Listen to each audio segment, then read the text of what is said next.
7 araw na lang bago ang barangay at sangguniang kabataan election sa bansa, ay sa Philippine Statistics Authority as of August 2023, mahigit 42,000 ang mga barangay sa Pilipinas.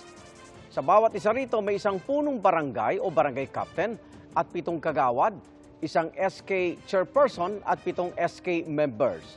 Sa kabuuan, ting mahigit 42,000 punong barangay at SK chairperson ang iluluklok sa darating na eleksyon.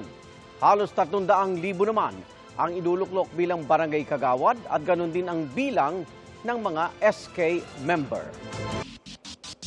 Mga kaibigan, samahan nyo kaming saksiyan ng mga balita. Mag-subscribe sa GMA Integrated News sa YouTube.